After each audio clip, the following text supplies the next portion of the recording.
Assalamualaikum warahmatullahi wabarakatuh. Perkenalkan, saya Raffi Nugroho.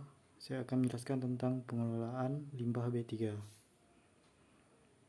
Poin yang pertama yaitu pengantar dan pengenalan limbah B3 atau bahan berbahaya dan beracun yang kita kenal dengan B3.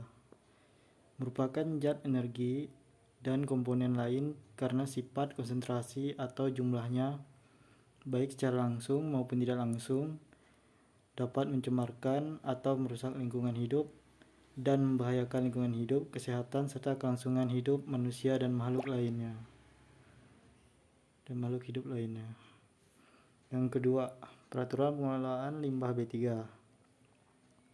Peraturan yang digunakan yaitu Peraturan Menteri Lingkungan Hidup dan Kehutanan Republik Indonesia Nomor 6 Tahun 2021 tentang tata cara dan persyaratan pengelolaan limbah bahan berbahaya dan beracun.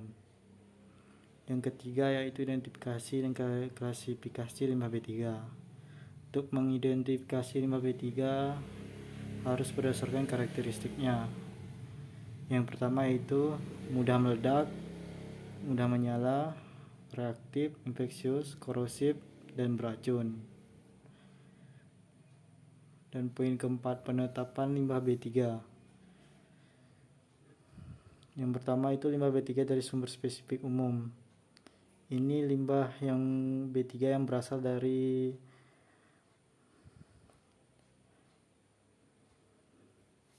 hasil pembuatan tanning.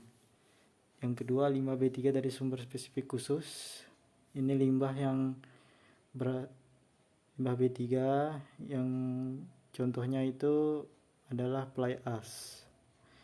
Yang ketiga itu penetapan limbah sebagai limbah B3. Untuk penetapan limbah B3 ini harus dilihat dari karakteristiknya. Kemudian 4. Penetapan limbah B3 sebagai produk samping. Untuk penetapan limbah B3 sebagai produk samping ini kita pertama-tama harus mempunyai surat untuk melengkapi persyaratan apa saja yang harus dilengkapi agar produk dari limbah B3 itu bisa digunakan. Poin berikutnya itu 5. Pengurangan limbah B3. Ada 3 cara yaitu substitusi bahan, modifikasi proses, dan penggunaan teknologi ramah lingkungan. Substitusi bahan ini seperti pengurangan dari bahan, bisa dibilang bahan asal dari limbah B3.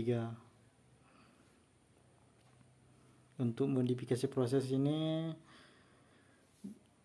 yang dimaksud modifikasi ini adalah proses pengolahannya apakah ramah lingkungan, murah atau worth it atau berpengaruh. Yang ketiga, penggunaan teknologi ramah lingkungan. Ini teknologi yang dimana tidak terlalu mahal dan murah, dan warga biasa pun bisa untuk mendapatkannya. Berikutnya poin ke-6, penyimpanan limbah B3. Ada 2 yaitu yang pertama tata cara penyimpanan limbah B3. Di tata cara penyimpanan limbah B3 awal-awal kita harus ada itu yaitu lokasi dan fasilitas penyimpanan limbah B3 serta peralatan penanggulangan keadaan darurat. Terus cara penyimpanan limbah B3 harus sesuai, karena jika tidak sesuai dapat menyebabkan kendala. Berikutnya waktu penyimpanan limbah B3. Untuk waktu penyimpanan ini sekitar 9 bulan. Kalau lebih dari itu dapat mengakibatkan pencemaran yang lebih fatal. Kedua, pemantauan dan pelaporan. Melakukan pencatatan nama dan jumlah limbah B3 yang dihasilkan. Menyusun dan menyampaikan laporan penyimpanan limbah B3. Untuk pemantauan dan pelaporan ini berfungsi untuk pendataan. Poin ke-7, pengumpulan limbah B3. Ada 2, yang pertama segregasi limbah B3 sebagaimana dilakukan sesuai dengan nama limbah dan karakteristik limbah. Yang B, penyimpanan limbah B3. dilaksanakan sesuai dengan ketentuan penyimpanan limbah B3. Jadi kalau untuk pengumpulan itu harus sesuai dengan ketentuan penyimpanan limbah B3, karena limbah B3 tidak bisa sembarangan ditampung atau dibuang ke lingkungan. Berikutnya poin ke-8, pengangkutan limbah B3. Pengangkutan limbah B3 wajib dilakukan oleh pengangkut limbah B3 memiliki perizinan berusaha di bidang pengangkutan limbah B3. Di kegiatan pengangkutan limbah B3 wajib memenuhi ketentuan. Yang pertama yaitu alat angkut limbah B3.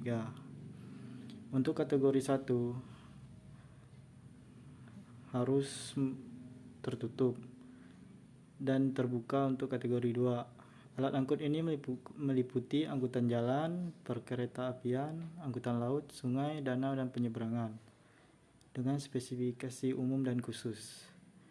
Yang kedua, rekomendasi pengangkutan limbah B3. Dan yang ketiga, Pestronik pengangkutan limbah B3. Itu rekomendasi pengangkutan limbah B3 ini seperti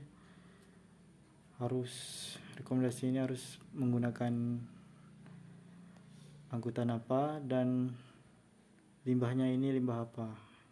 Jadi dapat dikonfirmasi bahwa harus menggunakan sesuatu yang sesuai dengan limbahnya. Untuk Pestronik ini pengangkutan nih yaitu seperti surat-surat dari pengangkutnya tuh lengkap dan memiliki perizinan. Cukup sekian penjelasan dari saya.